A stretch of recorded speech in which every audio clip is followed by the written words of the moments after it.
I am writing under an appreciable mental strain, since by tonight I shall be no more penniless, and at the end of my supply of the drug which alone makes life endurable. I can bear the torture no longer, and shall cast myself from this garret window into the squalid streets below. Do not think from my slavery to morphine that I am a weakling or a degenerate. When you have read these hastily scrawled pages, you may guess, though fully never realize, why it is that I must have forgetfulness. It was in one of the most open and least frequented parts of the broad Pacific that the packet, of which I was supercargo, fell a victim to the German sea raider. The Great War was then at its very beginning, and the ocean forces of the Hun had not completely sunk to their lair of degradation, so that our vessel was made a legitimate prize, whilst we of her crew were treated with all the fairness and consideration due to us as naval prisoners. So liberal indeed was the discipline of our captors that 5 days after we were taken, I managed to escape alone in a small boat with water and provisions for a good length of time. When I finally found myself adrift and free, I had but little idea of my surroundings. Never a competent navigator, I could only guess vaguely by the sun and stars that I was somewhat south of the equator. Of the longitude I knew nothing, and no island or coastline was in sight. The weather kept fair, and for uncounted days I drifted aimlessly beneath the scorching sun, waiting either for some passing ship or to be cast on the shores of some habitable land. But neither ship nor land appeared, and I began to despair in my solitude upon the heaving vastness of unbroken blue. The change happened whilst I slept. Its details I shall never know, for my slumber, though troubled and dream-infested, was continuous. When at last I awakened, it was to discover myself half sucked into a slimy expanse of hellish black mire, which extended about me in monotonous undulations as far as I could see, and in which my boat lay grounded some distance away. Though one might well imagine that my first sensation would be of wonder at so prodigious and unexpected a transformation of scenery, I was in reality more horrified than astonished, for there was in the air and in the rotting soil a sinister quality which has chilled me to the very core. The region was putrid, with the carcasses of decaying fish and of other less describable things which I saw protruding from the nasty mud of the unending plain. Perhaps I should not hope to convey in mere words the unutterable hideousness that can dwell in absolute silence and barren immensity. There was nothing within hearing, and nothing in sight save a vast reach of black slime. Yet the very completeness of the stillness and the homogeneity of the landscape oppressed me with a nauseating fear. The sun was blazing down from a sky which seemed to me almost black in its cloudless cruelty, as though reflecting the inky marsh beneath my feet. As I crawled into the stranded boat, I realized the only one theory could explain my position. Through some unprecedented volcanic upheaval, a portion of the ocean floor must have been thrown to the surface, exposing regions which for innumerable millions of years have lain hidden under unfathomable watery depths.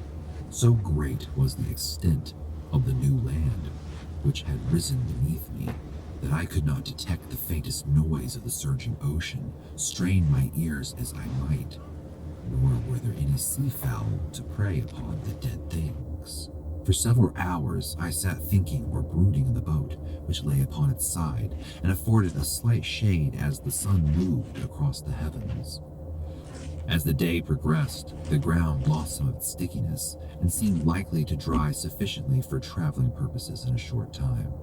That night I slept but little, and the next day I made for myself a pack containing food and water, preparatory to an overland journey in search of the vanished sea and possible rescue. On the third morning, I found the soil dry enough to walk upon with ease. The odor of the fish was maddening, and I was too much concerned with graver things to mind so slight an evil, and set out boldly for an unknown goal. All day I forged steadily westward, guided by a faraway hummock, which rose higher than any other elevation on the rolling desert. That night I encamped, and on the following day still traveled toward the hummock, though that object seemed scarcely nearer than when I had first espied it. By the fourth evening I attained the base of the mound, which turned out to be much higher than it had appeared from a distance. An intervening valley set it out in sharper relief from the general surface. Too weary to ascend, I slept in the shadow of the hill. I know not why my dreams were so wild that night, but ere the waning and fantastically gibbous moon had risen far above the eastern plain, I was awake in a cold perspiration, determined to sleep no more. Such visions as I had experienced were too much for me to endure again, and in the glow of the moon I saw how unwise I had been to travel by day. Without the glare of the parching sun, my journey would have cost me less energy.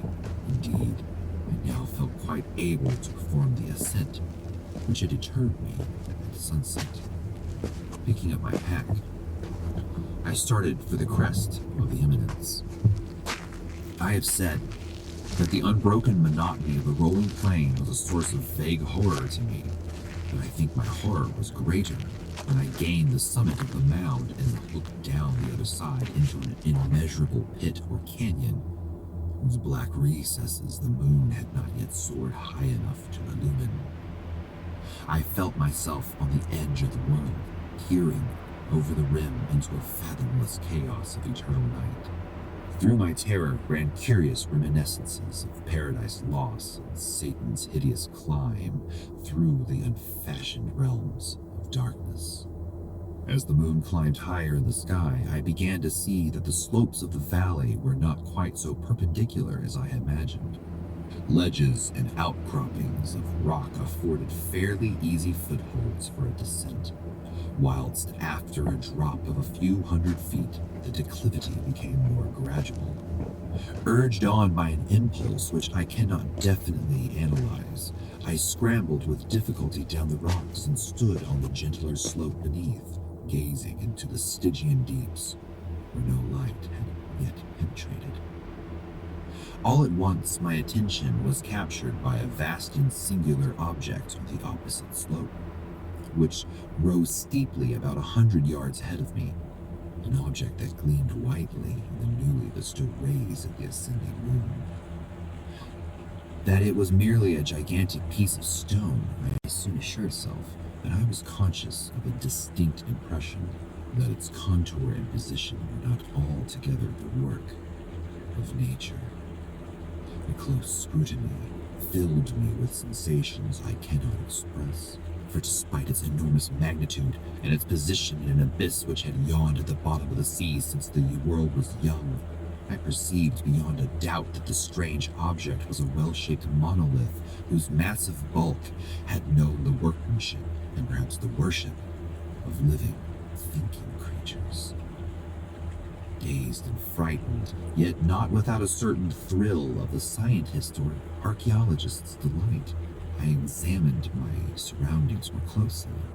The moon, now nearer the zenith, shone weirdly and vividly above the towering steeps that hemmed in the chasm, and revealed the fact that a far-flung body of water flowed at the bottom, winding out of sight in both directions, and almost lapping my feet as I stood on the slope.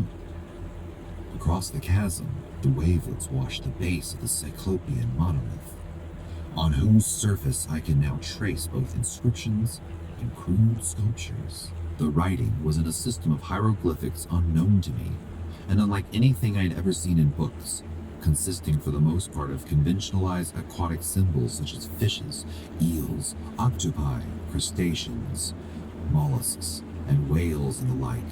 Several characters obviously represented marine.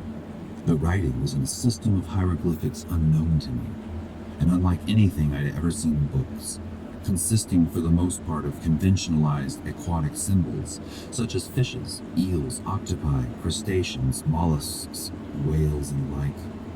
Several characters obviously represented marine things, which are unknown to the modern world, but whose decomposing forms I had observed on the oceans and plain. It was the pictorial carving, however, that did most to hold me spellbound. Plainly visible across the intervening water on account of their enormous size was an array of bas reliefs whose subjects would have excited the envy of the dull. I think that these things were supposed to depict men, at least a certain sort of men, though the creatures were shown disporting like fishes in the waters of some marine grotto, or paying homage to some monolithic shrine which appeared to be under the waves as well. Of their faces and forms I dare not speak in detail, for the mere remembrance makes me grow faint, grotesque beyond the imagination of a Poe or Bouleville. They were damnably human in general outline, despite webbed hands and feet, shockingly wide and flabby lips, glassy, bulging eyes, and other features less pleasant to recall. Curiously enough, they seemed to have been chiseled badly out of proportion with their scenic background, for one of the creatures were shown in the act of killing a whale represented as but little larger than himself. I remarked, as I say, their grotesqueness and strange size, but in a moment decided that they were merely the imaginary gods of some primitive fishing or seafaring tribe, some tribe whose last descendant had perished eras before the first ancestor of the Piltdown or Neanderthal man was born. Awestruck at this unexpected glimpse into a past beyond the perceptions of the most daring anthropologists, I stood musing whilst the moon cast queer reflections on the silent channel before me. Then suddenly I saw it. With only a slight churning to mark its rise to the surface, the thing slid into view above the dark waters. Vast, Polyphemus-like, and loathsome, it darted like a stupendous monster of nightmares to the monolith, about which it flung its gigantic scaly arms, and while it bowed its hideous head and gave vent to certain measured sounds, I think I went mad then. Of my frantic ascent of the sloping cliff, and of my delirious journey back to the stranded boat, I remembered little. I believe I sang a great deal and laughed oddly when I was unable to sing. I have indistinct recollections of a great storm, sometime after I reached the boat. At any rate, I knew that I heard peals of thunder and other tones which nature utters only in her wildest moods. When I came out of the shadows, I was in a San Francisco hospital, brought thither by the captain of an American ship which had picked up my boat in mid-ocean. In my delirium, I had said much, but found that my words had been given scant attention. Of any land upheaval in the Pacific, my rescuers knew nothing, nor did I deem it necessary to insist upon a thing which I knew they could not believe.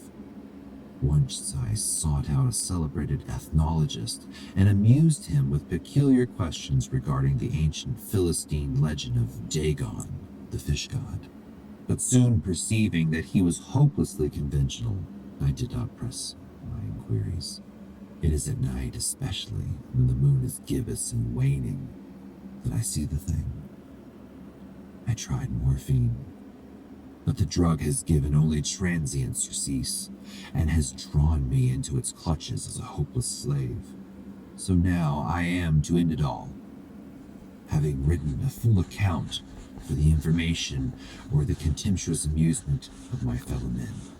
Often I ask myself if it could not all have been a pure phantasm, a mere freak or fever, as I lay sun-stricken and raving in the open boat after my escape from the German man-of-war. This I ask myself, but ever does there come before me a hideously vivid vision in reply. I cannot think of the deep sea without shuddering at the nameless things that may at this very moment be crawling and floundering on its slimy bed, worshipping their ancient stone idols and carving their own detestable likenesses on submarine obelisks of water-soaked granite. I dream of a day or they may rise above the billows to drag down in their reeking talons the remnants of puny war-exhausted men. Of a day when the land shall sink, and the dark ocean floor shall ascend amidst universal pandemonium. The end is near. I hear a noise at the door, and of some immense slippery body lumbering against it. It shall not find me. God, that hand, the window. The window.